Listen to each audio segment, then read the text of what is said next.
Parliament പാസാക്കിയ ദേശീയ ചിഹ്നങ്ങളെ അപമാനിക്കുന്നത് സംബന്ധിച്ച നിയമത്തിന്മേൽ പൊട്ടിത്തെറിച്ചിരിക്കുകയാണ് മജ്ലിസ് പാർട്ടി നേതാവും എംപിയുമായ അസദുദ്ദീൻ ഉവൈസി. നിയമത്തിലെ നൂലാമാലകൾ ചൂണ്ടിക്കാട്ടിയാണ് ഉവൈസി ആഞ്ഞടിക്കുന്നത്.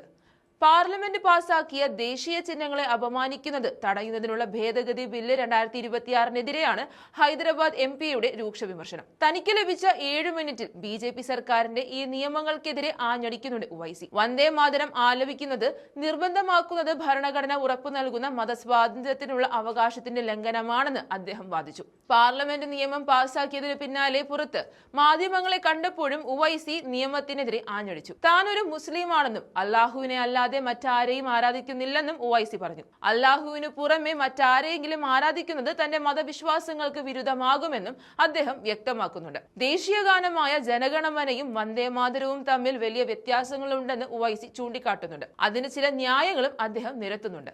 ജനഗണമന പാടുമ്പോൾ അത് രാജ്യത്തോടും രാജ്യത്തെ ജനങ്ങളോടുമുള്ള ആദരവിനെയാണ് സൂചിപ്പിക്കുന്നത്. എന്നാൽ വന്ദേമാതരത്തിൽ ദേവതകളെ ആരാധിക്കുന്നതുമായി ബന്ധപ്പെട്ട ഘടകങ്ങൾ അടങ്ങിയിട്ടുണ്ടെന്നാണ് ഉവൈസിയുടെ വാദം.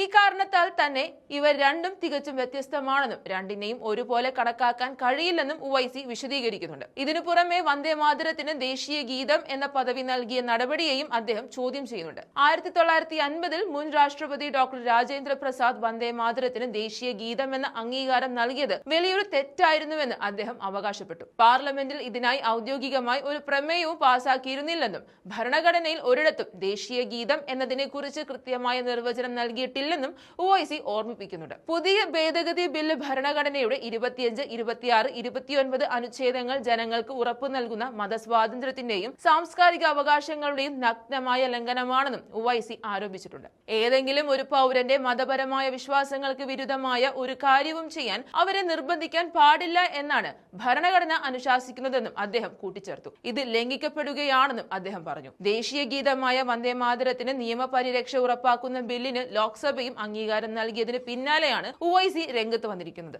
ശബ്ദ വോട്ടോടെയാണ് ലോക്സഭ ബില്ല് അംഗീകരിച്ചത്. ഇതോടെ ബില്ല് ഇനി രാഷ്ട്രപതിയുടെ മുന്നിലേക്ക് എത്തുകയാണ്. രാഷ്ട്രപതി ബില്ലിന് അംഗീകാരം നൽകുന്നതോടെ ഇത് നിയമമായി മാറും. ഈ ബില്ലിന് കഴിഞ്ഞ ദിവസം രാജ്യസഭ അംഗീകാരം നൽകിയിരുന്നു. നിലവിൽ വന്ദേമാതരത്തെ അപമാനിക്കുന്നത് ക്രിമിനൽ കുറ്റമാക്കുന്ന ബില്ലിനാണ് പാർലമെന്റ് അംഗീകാരം നൽകിയിരിക്കുന്നത്. കേന്ദ്ര ആഭ്യന്തര സഹമന്ത്രി നിത്യാനന്ദ റായ് ആണ് ബില്ല് ലോക്സഭയിൽ അവതരിപ്പിച്ചത്. വന്ദേമാതരം ബില്ല് വെറും ഒരു സാധാരണ ബില്ല് മാത്രമല്ല, ഭാരതത്തിന്റെ ആത്മാവിനെയും ദേശീയ അവബോധത്തെയും സാംസ്കാരിക പൈതൃകത്തെയും പ്രതിനിധീകരിക്കുന്നുവെന്ന് നിത്യാനന്ദ റായ് അഭിപ്രായപ്പെടുന്നുണ്ട്.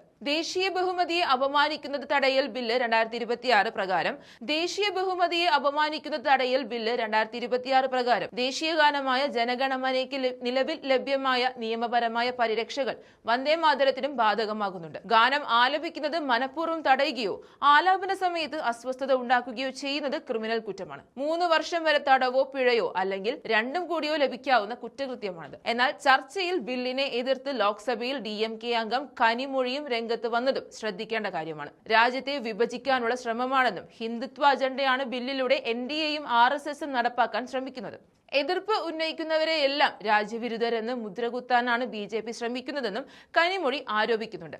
ബില്ല് നിയമമാകുന്നതോടെ 100 കണക്കിന് കേസുകൾ സുപ്രീം കോടതിയുടെ മുന്നിലെത്തും. നിയമത്തെ കൃത്യമായി നിർവചിക്കാൻ സാധിക്കുക കോടതികൾക്കാണെന്നും കാണാൻ സാധിക്കും.